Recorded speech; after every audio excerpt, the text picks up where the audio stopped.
Салам достор. Сиздер менен бак өстүрүү каналы. Бүгүн мен сиздер менен бактардын козукарын илдеттери боюнча сүйлөшөмүн. Жаздын келиши менен нөшөрлөгөн жамгыр башталат. Бул нымдуулуктан улам козукарын споралары өрчүй баштайт. Жылуулук жана нымдуулук козукарын илдетүү үчүн эң жакшы шарт.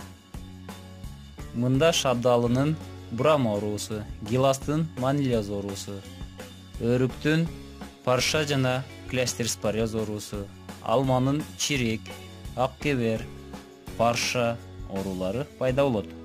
Козукарындын спорасы бутагында, жалбырагында, бүчүрүндө кыштап чыгат. Илдет менен күрөшүүдө профилактикалык иштер күзүндө жана эрте жазда башталат.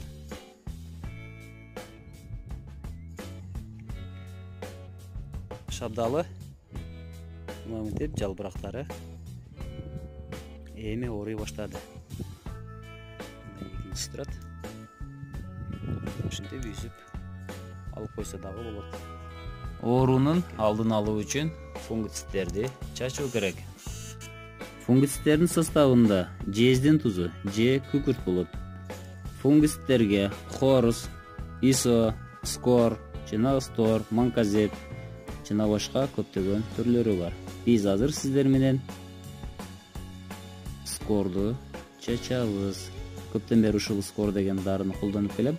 Эффекти жакшы, ооруну айыктырат, ооруну кармоттурат. Мына ушул 100 граммдык 100 литр сууга иштетилет. 1%. 10 литр сууга 10 грамм кошуп, жакшылап аралаштырып алабыз. Андан кийин бул аппарат менен чачабыз.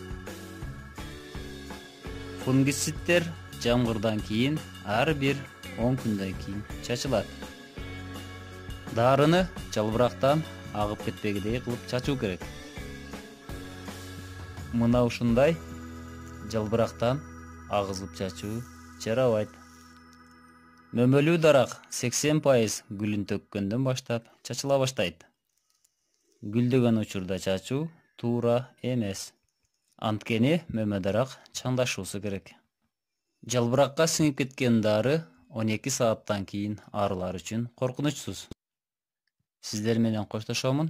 Багыңыздарга береке берсин.